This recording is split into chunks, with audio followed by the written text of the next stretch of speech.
Meu nome é Luísa, e na época desse acontecimento, eu estava cursando o último semestre da faculdade. A vida acadêmica era intensa, mas eu estava animada para finalmente me formar. Além disso, minha relação com a minha família sempre foi, no mínimo, complicada.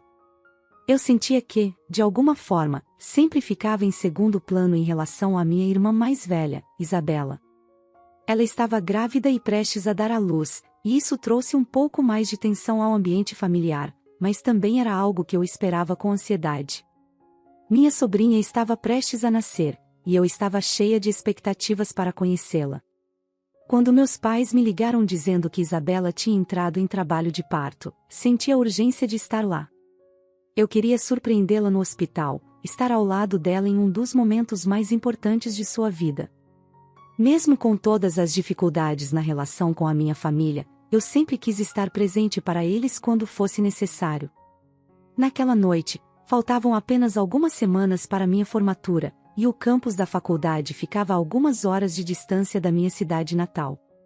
Viajar para lá não seria um grande problema, então decidi pegar emprestado o carro de um amigo e fazer a viagem. Estava empolgada e ansiosa para chegar ao hospital e estar com minha irmã e minha família. Afinal, o nascimento de um bebê sempre traz esperança e alegria. Mal sabia eu que aquela viagem mudaria minha vida para sempre. A estrada estava deserta naquela noite, o que me deu uma falsa sensação de tranquilidade. Eu estava focada em chegar ao hospital, pensando no momento em que veria minha sobrinha pela primeira vez. Mas tudo mudou em questão de segundos. Lembro-me de avistar as luzes de um caminhão vindo na direção oposta. Parecia que ele estava muito rápido, mas, inicialmente, não me preocupei. No entanto, de repente, vi o caminhão cruzando a linha da estrada. Ele estava vindo direto na minha direção. Meu coração disparou, e instintivamente tentei desviar o carro, mas não havia tempo. O impacto foi brutal. Tudo aconteceu muito rápido. O barulho do metal se chocando, o carro sendo lançado para o lado, e em seguida, o silêncio. Senti uma dor aguda no braço, mas o pior foi a confusão. Eu estava atordoada, sem entender o que havia acabado de acontecer. A dor se espalhava pelo meu corpo, e a única coisa que eu conseguia pensar era: eu vou sobreviver a isso? Minha visão começou a embaçar. Havia um gosto de sangue na minha boca, e o som dos meus batimentos cardíacos era o único som claro no meio de toda aquela confusão. Tudo ao meu redor estava em frangalhos. Eu tentava mover as pernas, mas era como se meu corpo não respondesse. Não sei por quanto tempo fiquei ali, presa, esperando por ajuda. Os faróis do caminhão agora eram apenas luzes ofuscantes na minha memória. De repente, ouvi vozes. Pessoas corriam em minha direção, e logo senti mãos tentando me tirar do carro. A dor aumentava a cada movimento, e tudo o que eu conseguia fazer era gemer baixinho, sem forças para falar. Alguém mencionou a ambulância. Eu não conseguia distinguir quem estava falando, tudo estava confuso. As luzes piscando e o som das sirenes pareciam distantes, como se eu estivesse em um sonho ruim. Senti o frio da maca quando me colocaram nela e, naquele momento, meu corpo cedeu à exaustão. A última coisa de que me lembro antes de perder a consciência foi o som da ambulância acelerando em direção ao hospital, e uma sensação esmagadora de medo do que viria a seguir. Quando acordei no hospital, a dor era insuportável, não só no corpo, mas também na alma. Eu mal conseguia mover o braço que estava fraturado, e o simples ato de respirar parecia um esforço imenso. O ambiente ao meu redor era estéril e frio, e a única coisa que eu queria era ver rostos familiares. O tempo parecia se arrastar, e a ausência da minha família tornou tudo ainda mais difícil de suportar. Meus amigos foram os primeiros a chegar. Foram eles que seguraram minha mão, que me trouxeram conforto nos dias em que eu mais precisei. Eles estavam lá desde o primeiro momento, me apoiando como podiam. Fizeram tudo o que puderam para garantir que eu tivesse o suporte necessário, e foram meu porto seguro enquanto eu me recuperava. No entanto, a ausência dos meus pais era algo que eu não conseguia ignorar. Mesmo sabendo que minha irmã, Isabela, tinha dado à luz, o silêncio deles doía. Eu entendia que o nascimento da minha sobrinha era um momento importante, mas, ao mesmo tempo, não conseguia evitar a sensação de que, mais uma vez, eu estava sendo deixada de lado. As tentativas de comunicação com meus pais foram frustrantes. Liguei várias vezes, mesmo com a dor me consumindo. As ligações não eram atendidas, e quando finalmente consegui falar com eles, a justificativa foi que estavam ocupados com Isabela e o bebê. Mas o que realmente me machucou foi o fato de eles terem me dito que eu não deveria ter viajado à noite. Segundo eles, o acidente foi culpa minha por ter tomado uma decisão imprudente. Eu tentei argumentar, expliquei que o motorista do caminhão estava bêbado, que o acidente não foi minha culpa. Mas, infelizmente, isso não fez diferença para eles. Continuavam me culpando pela situação, como se o fato de eu ter tentado estar presente para minha irmã fosse um erro imperdoável. A conversa me deixava cada vez mais frustrada e magoada. A impressão que eu tinha era que meu acidente não era prioridade para eles, que o fato de eu estar ali, lutando para me recuperar, não era algo digno de atenção. Eu me sentia invisível. A cada nova tentativa de contato, recebia respostas frias e distantes, como se eu estivesse incomodando. Sua irmã precisa de nós agora, ela acabou de ter um bebê, era o que sempre diziam. E eu, em silêncio, tentava entender. Mas a dor de ser ignorada por aqueles que deveriam estar ao meu lado era maior do que a dor física. Eu me perguntava se eu importava tanto quanto eles afirmavam, porque naquele momento, tudo o que eu via era que minha presença não fazia diferença. Fiquei dias no hospital, cercada por amigos, mas sem minha família. E quanto mais o tempo passava, mais me sentia sozinha e magoada. O impacto emocional foi devastador. Eu estava ali, precisando desesperadamente de apoio, mas parecia que todos os olhares estavam voltados para minha irmã, enquanto eu permanecia esquecida. Com o passar dos dias no hospital, a frustração foi tomando conta de mim.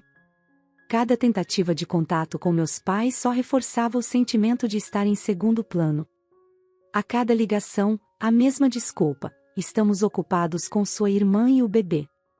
Era como se meu acidente, minha dor, fossem apenas inconvenientes perto da prioridade que era Isabela.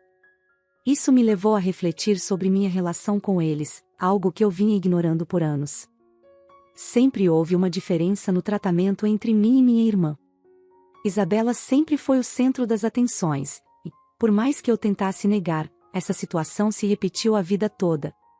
Agora, com a gravidade do acidente, eu esperava que fosse diferente, que finalmente eles percebessem o quanto eu precisava deles. Mas a realidade se mostrou cruel. Mais uma vez, eu estava sozinha. Com isso em mente, tomei uma decisão que foi dolorosa, mas necessária. Eu não podia mais continuar me machucando, esperando por algo que nunca viria. Decidi me afastar. Não era um rompimento impulsivo, mas uma escolha consciente de proteger meu emocional. Se eu não era prioridade para minha família, então eu faria de mim mesma minha prioridade. A partir daquele momento, comecei a focar exclusivamente na minha recuperação, com o apoio incondicional dos meus amigos. Eles estavam lá todos os dias, me ajudando em cada pequeno progresso, me lembrando de que eu não estava completamente sozinha. Foram eles que me deram força para seguir em frente, e, aos poucos, comecei a perceber que talvez eu não precisasse da aprovação ou do afeto dos meus pais para continuar. A frustração foi se transformando em uma determinação silenciosa. Eu ia me reerguer por mim mesma. Decidi que o melhor para mim era seguir meu próprio caminho, longe da sombra de Isabela e da indiferença dos meus pais. Focar em mim, no meu bem-estar, e deixar de lado o que eu nunca conseguiria mudar na dinâmica da nossa família. Eu não podia mudar o passado, mas podia escolher o que fazer dali em diante. 3 anos se passaram desde o acidente e desde o meu afastamento da família. Eu estava focada em minha vida, tentando superar a dor e o sentimento de abandono. Foi então que, algumas semanas atrás, uma das minhas tias me procurou. Ela havia escutado a versão que meus pais contaram durante um jantar em família que organizaram para comemorar a promoção da minha irmã no trabalho. Durante esse encontro, o tema do meu afastamento veio à tona. Depois de muita conversa, meus pais finalmente decidiram falar sobre o assunto, após 3 anos de silêncio. Acharam que não havia mais necessidade de manter o ocorrido em segredo. No entanto, ao contar a história, distorceram os fatos. Algumas partes eram verdadeiras, como o fato de que eu estava indo ao hospital para surpreender minha irmã e acabei sofrendo um acidente no caminho. Mas, depois disso, eles alegaram que não foram informados sobre o acidente e que só descobriram dias depois. Disseram ainda que estavam tão preocupados com minha irmã e o bebê que nem perceberam que eu não os tinha contatado. Eles alegaram que não pensaram muito sobre o motivo de eu não ter entrado em contato. Afirmaram também que, quando finalmente souberam do acidente, a primeira coisa que fizeram foi me ligar, mas, segundo eles, eu estava tão chateada que me recusei a falar com eles. Isso simplesmente não era verdade. Eles ainda disseram que tentaram me contatar várias vezes, mas que eu rejeitei todas as tentativas por causa do incidente, e que, eventualmente, desistiram. Basicamente, meus pais pintaram toda a situação como um mal-entendido, fazendo com que eu parecesse a vilã, alguém sensível que não se importava com eles. Minha tia, tentando ser a boa samaritana, decidiu entrar em contato comigo, mesmo após meus pais terem lhe dito para não falar comigo sobre o assunto, pois não queriam aumentar o problema. Mas, no fundo, eu sabia qual era a verdadeira razão. Meus pais não queriam que a verdade viesse à tona, não queriam que eu descobrisse que eles estavam mentindo sobre o que realmente aconteceu naquela época. De qualquer forma, minha tia me procurou e mencionou que já fazia 3 anos que eu não falava com meus pais, e que eles realmente sentiam minha falta. Ela também comentou que eu estava perdendo a oportunidade de fazer parte da vida da minha sobrinha, e disse que sabia que eu não deixaria isso passar. Então, tentou me incentivar a entrar em contato com eles novamente. Ao ouvir a versão distorcida que meus pais contaram à família, fiquei em choque. Como eles puderam? Como tiveram a coragem de manipular os fatos, transformando-me na vilã da história? Eles sabiam que o acidente foi causado por um motorista de caminhão bêbado, não por mim. No entanto, preferiram construir uma narrativa em que eu parecia a filha irresponsável, negligente, que causou todo o sofrimento. Minha mente se encheu de raiva e frustração. Eles manipularam a situação para proteger a própria imagem, fazendo parecer que minha ausência e o descaso durante minha recuperação foram justificados. Para a família, eles eram os pais que apenas priorizavam o que era certo, enquanto eu, mais uma vez, era culpada por tudo o que aconteceu. Descobrir isso foi devastador.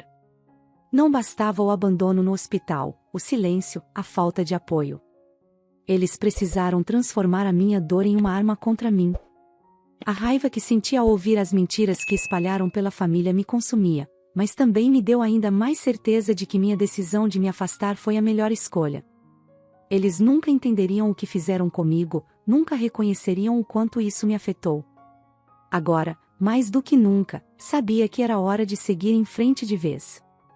A traição deles foi a confirmação de que eu nunca seria prioridade. E, com isso, eu finalmente entendi que não havia mais nada a esperar. Furiosa com todas as mentiras que meus pais haviam contado para a família, decidi que era hora de colocar tudo em pratos limpos. Eu precisava contar a verdade, mesmo que isso significasse mexer ainda mais nas feridas que eu estava tentando cicatrizar. Minha tia havia sido a primeira a me procurar, e eu sabia que ela merecia saber o que realmente aconteceu. Fiquei nervosa, com medo de não ser ouvida ou de, mais uma vez, ser desacreditada. Expliquei tudo com clareza. Meus pais sabiam do acidente desde o começo, mas simplesmente escolheram não me apoiar, mesmo sabendo da gravidade da situação. Deixei claro que não estava brava por eles terem decidido ficar ao lado da minha irmã enquanto ela dava à luz. Eu entendia que isso era importante. O que realmente me magoou foi o total descaso com a minha situação, mesmo depois de saberem que eu estava gravemente ferida. Pior ainda, nem mesmo minha irmã fez questão de ligar para saber como eu estava. Eu sabia que ela não podia me visitar, afinal, tinha acabado de dar à luz, mas uma ligação era o mínimo que ela poderia ter feito. O que mais me feriu foi que, mesmo após o nascimento da minha sobrinha, meus pais não se preocuparam em ir me ver. Quando terminei de explicar tudo isso para minha tia, acrescentei que, se ela duvidasse de qualquer parte da minha história, poderia perguntar a qualquer um dos meus amigos que me apoiaram durante o acidente. Eles foram as únicas pessoas ao meu lado enquanto eu estava no hospital, me ajudando em todos os momentos difíceis. Minha tia ficou em choque. Quando terminei, ela me olhou com arrependimento nos olhos e pediu desculpas por ter duvidado de mim. Aquele momento trouxe um alívio imenso. Saber que alguém da minha família finalmente acreditava em mim foi reconfortante, e eu me senti grata por ela ter tomado a iniciativa de falar comigo. Se não fosse por isso, provavelmente nunca teria descoberto o que meus pais estavam espalhando pelas minhas costas. Após essa conversa, a verdade começou a se espalhar. Muitos diziam que fiz bem em contar a verdade, porque, de outra forma, meus pais teriam conseguido manter a mentira e me transformar na vilã da história. Foi um alívio ver como as mentiras deles estavam, aos poucos, sendo desmascaradas. Com o tempo, muitos parentes passaram a simpatizar comigo. Eles me disseram que o que aconteceu comigo foi terrível e que meus pais nunca deveriam ter me tratado daquela forma. Era algo injusto e imerecido. Sou eternamente grata à minha tia, porque ela fez questão de contar a verdade aos outros e garantir que eles ouvissem o meu lado da história. Caso contrário, meus pais teriam saído impunes de tudo isso. Aos poucos, o restante da família começou a se distanciar dos meus pais. Eles passaram de pais preocupados para os responsáveis por uma grande farsa, e agora enfrentavam o peso de suas próprias mentiras. Eu não entendo como podem colocar a culpa em mim por isso. Tudo o que fiz foi contar a verdade. Agora, meus pais estão me culpando por essa situação, porque ninguém da família quer mais falar com eles. O que mais parecia preocupar meus pais agora era o aniversário da minha sobrinha. Desde que a verdade sobre o que aconteceu veio à tona, eles estavam convencidos de que ninguém da família iria à festa. Minha sobrinha estava animada, e para eles, a ideia de uma festa vazia era insuportável. Toda a família foi convidada, mas ninguém havia respondido, e algumas pessoas já tinham recusado sem sequer dar uma explicação. Essa situação os fez tentar entrar em contato comigo novamente, mesmo depois de 3 anos de silêncio. Eles me enviaram mensagens de texto e me ligaram insistentemente, mas eu simplesmente não via necessidade de responder. A maioria das mensagens que recebi tinha um tom acusatório, dizendo que eu havia causado essa situação de propósito, como se meu objetivo fosse roubar o holofote da minha irmã. Meus pais, e até minha irmã, acreditavam que eu estava tentando me vingar, porque não aceitava o fato de que, na época do acidente, eles decidiram ficar ao lado dela enquanto ela dava à luz, em vez de estarem comigo. Eles chegaram ao ponto de dizer que eu entrei no carro tarde da noite de propósito, porque queria ser o centro das atenções. Para eles, eu estava com ciúmes da minha irmã, já que ela estava recebendo toda a atenção da família. Essa acusação era tão repulsiva para mim que eu mal conseguia acreditar que eles realmente pensassem algo assim. A ideia de que eu teria causado o acidente de propósito, apenas para obter atenção e simpatia, era repugnante.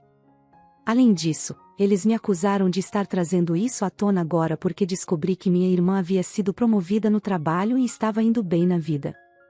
Na cabeça deles, eu simplesmente não suportava vê-la bem-sucedida e decidi usar o passado para manchar a imagem deles. A hipocrisia dessa situação me deixava cada vez mais furiosa, porque o que eles estavam me acusando era exatamente o que eles próprios estavam fazendo. Apesar de tudo, eu continuei ignorando as mensagens e bloqueando os números deles. No entanto, alguns dias atrás, eles apareceram na minha porta.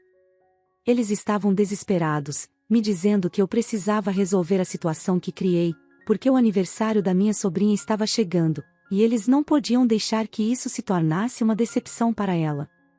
Meus pais exigiram que eu falasse com minha tia e com o resto da família, para dizer que tudo o que eu havia contado até agora era uma mentira, e que eu apenas estava tentando fazer com que eles parecessem ruins. Aquela situação foi o limite para mim. Eles apareceram na minha porta, exigindo que eu os ajudasse depois de tudo o que tinham feito. Gritavam do lado de fora, como se tivessem todo o direito de entrar na minha casa e exigir que eu consertasse algo que não tinha sido culpa minha. Obviamente, me recusei a deixá-los entrar e, com toda a calma que consegui reunir, disse que se eles não fossem embora, eu chamaria a polícia. Quando a ameaça de chamar a polícia não os intimidou, decidi abrir a porta. Com o telefone na mão, pronto para ligar, disse que eles precisavam ir embora imediatamente. Meu pai, no entanto, não parecia nem um pouco preocupado. Ele disse que sabia que eu só queria chamar atenção e que eu estava arruinando a reputação deles de propósito. Ele disse que eu estava tentando prejudicar minha irmã e minha sobrinha de uma forma mesquinha, e que ele não iria permitir que isso acontecesse. A exigência dele era clara: em vez de chamar a polícia, ele queria que eu usasse o telefone para ligar para os nossos parentes e contar a verdade, mas, para ele, verdade significava a versão deles, onde eles eram os inocentes e eu, a vilã. Eles queriam que eu dissesse para toda a família que havia mentido. Mesmo enquanto gritavam comigo, eu sabia que não havia como ceder àquelas exigências. Foi nesse momento que perdi o controle. A raiva tomou conta de mim. Sem pensar muito nas consequências, comecei a empurrá-los para fora da minha propriedade. No início, eles ficaram chocados por eu ter reagido fisicamente, mas logo começaram a revidar. Eu estava tão fora de mim que continuei empurrando-os até que chegassem à rua. Mesmo lá, continuei, com a raiva transbordando, e gritei que esperava que algum carro os atropelasse, e que ninguém fosse visitá-los no hospital. Talvez assim eles finalmente entendessem o que eu senti quando me abandonaram após o meu acidente. Meus pais ficaram visivelmente chocados com meu desabafo. Depois de gritar tudo o que estava preso na minha garganta por anos, voltei para dentro de casa e decidi ignorá-los completamente. Felizmente, após essa explosão, eles pararam de me incomodar. Não houve mais mensagens, ligações ou visitas. Pelo menos por um momento, parecia que o silêncio tinha finalmente chegado. No entanto, mais tarde naquele mesmo dia, minha irmã me ligou. Sua voz, carregada de julgamento, me deixou ainda mais irritada.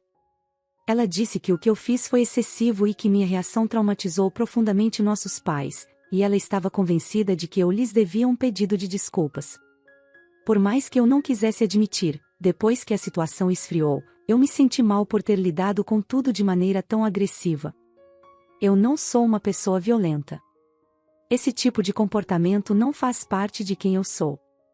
No entanto, a raiva, a dor e o acúmulo de anos de frustrações me fizeram perder o controle. O fato de eu ser uma lutadora treinada em artes marciais mistas agravava a questão. Eu não sou uma profissional, mas sou significativamente mais forte do que meus pais. O impacto de me envolver fisicamente com eles, claro, foi traumático para ambos. De acordo com minha irmã, eu até os machuquei, embora eu acredite que ela possa ter exagerado para me fazer sentir ainda mais culpada. Eu não sabia se deveria ou não pedir desculpas. Minha irmã estava determinada a me convencer de que isso era o certo a fazer. Ela chegou a me ameaçar, dizendo que, se eu não reconhecesse publicamente o que fiz e não dissesse a todos da família que eu havia mentido sobre a história, ela iria prestar queixa contra mim. Eu achava essa ameaça absolutamente errada, especialmente vindo dela, que sabia muito bem que o que eu disse era verdade. No entanto, eu também deixei claro para minha irmã que, se algum dia eu pedisse desculpas, seria porque realmente me sentisse arrependida, e não por medo das consequências. 2 dias se passaram desde aquele episódio.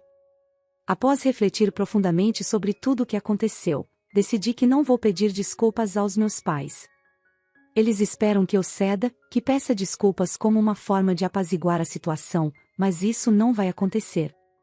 Eles não podem continuar agindo de maneira egoísta, escapando das responsabilidades e esperando que eu apenas aceite tudo calada. Além disso, tomei outra decisão: não vou mais interagir com minha irmã. Se ela tentar entrar em contato novamente, vou ignorá-la, como tenho feito com meus pais. Está claro para mim agora que ela é tão ruim quanto eles. Por muito tempo, eu mantive um certo afeto por ela, principalmente por lembranças da nossa infância, quando ela costumava ser gentil comigo. Mas agora, não tenho mais dúvidas de que ela mudou completamente. Aquela pessoa carinhosa não existe mais. Não vejo razão para pedir desculpas. Se minha irmã decidir prestar queixa, estou pronta para enfrentar as consequências. Vou dizer que fui provocada e estou mentalmente preparada para qualquer punição que possa vir. Eu sei que, como meus pais não sofreram ferimentos graves, a punição por empurrá-los provavelmente não será tão severa. Afinal, eu só estava tentando tirá-los da minha propriedade. A única coisa que não vou fazer, sob nenhuma circunstância, é pedir desculpas. Não me arrependo, e é isso. No dia da grande festa de aniversário da minha sobrinha, para surpresa dos meus pais, ninguém apareceu. Soube disso porque minha tia me ligou e contou que a família decidiu não comparecer após descobrir a verdade sobre o que aconteceu comigo 3 anos atrás. Não foi apenas pela ausência deles no hospital após o meu acidente, mas também porque, depois de tanto tempo, meus pais ainda continuaram a mentir sobre o que realmente aconteceu, tentando me transformar na vilã da história. Conversei longamente com minha tia e me emocionei quando ela disse que, se mais pessoas soubessem o que realmente aconteceu naquela época, provavelmente teriam vindo me apoiar. Mas, na época, eu optei por manter tudo em silêncio. Então, muitas pessoas nem sabiam que eu havia passado por um dos períodos mais difíceis da minha vida. Durante nossa conversa, todas as emoções que eu guardei por quase 3 anos finalmente vieram à tona. Eu chorei e desabafei, e minha tia me deu muito apoio, dizendo que toda a família me via como alguém muito forte por ter superado tudo sozinha. Ela também disse que, no futuro, eu poderia contar com ela e com outros familiares se precisasse de ajuda. Foi um grande alívio saber que eu não estava completamente sozinha e me sentir ouvida depois de tanto tempo. Agora que ninguém compareceu à festa de aniversário da minha sobrinha, sei que minha irmã e meus pais devem estar extremamente chateados. Eu já estou me preparando para as reações deles, mas, honestamente, a única pessoa por quem realmente sinto pena é minha sobrinha. Eu nunca a conheci ou tive qualquer interação com ela, mas sei que, para uma criança pequena, não deve ser fácil não ter ninguém presente no seu aniversário. No entanto, ela tem apenas 3 anos, e acredito que meus pais farão de tudo para compensar isso. Provavelmente, ela nem se lembrará desse dia no futuro. Uma semana se passou e algumas coisas significativas aconteceram. A principal delas foi o contato inesperado dos meus pais. Mesmo tendo bloqueado todos os canais de comunicação, eles criaram uma nova conta de e-mail apenas para falar comigo. No e-mail, disseram que não se arrependem de como me trataram 3 anos atrás, mas admitiram que, agora em retrospectiva, percebem que deveriam ter se preocupado em me visitar no hospital. Embora tenha sido tocante vê-los finalmente reconhecerem que cometeram um erro, para mim, isso já não faz diferença. Teria sido muito mais fácil para mim lidar com tudo isso se eles tivessem enviado esse e-mail alguns meses após o acidente. Mas, depois de 3 anos e muitos confrontos, o pedido de desculpas deles já não tem o mesmo peso. Está claro para mim que, na época, a prioridade deles era minha irmã, e não eu. E isso é algo com o qual já fiz as pazes. No final, o pedido de desculpas deles não muda o que aconteceu. Além disso, mencionaram no e-mail que, após conversarem com minha irmã, decidiram não prestar queixa contra mim pelo incidente em que os empurrei. Respondi ao e-mail de forma educada, dizendo que estava tudo bem, mas que preferia que eles não entrassem mais em contato comigo. Pouco depois, meus pais publicaram uma declaração nas redes sociais, afirmando que esclarecemos as coisas e pedindo que o resto da família se mantivesse fora do conflito. Essa declaração pareceu mais uma tentativa desesperada de limpar a imagem deles e fazer com que as pessoas parassem de julgá-los pelo que aconteceu. Embora meus pais tenham tentado se colocar no papel de vítimas, não conseguiram evitar que a verdade viesse à tona. A forma como se expressaram na declaração nas redes sociais deixa claro que eles ainda tentam justificar suas ações, mas, para mim, isso já não faz mais diferença. Estou aliviada que, finalmente, tudo tenha acabado. Decidi que vou continuar me mantendo afastada deles, da minha irmã e, infelizmente, da minha sobrinha também, pois acredito que essa é a melhor forma de seguir em frente. Agora posso seguir com minha vida, sabendo que fiz o que era certo. Esse capítulo doloroso está, enfim, encerrado, e posso continuar em paz. Obrigada a todos que acompanharam minha história. O que você teria feito no lugar da protagonista? Você acha que ela fez a coisa certa ao se afastar dos pais, da irmã e da sobrinha? Deixe sua opinião nos comentários. Obrigado por nos acompanhar hoje no Recanto das Histórias. Não se esqueça de curtir, se inscrever no canal e ativar o sino de notificações para não perder os próximos vídeos. Um forte abraço e até a próxima!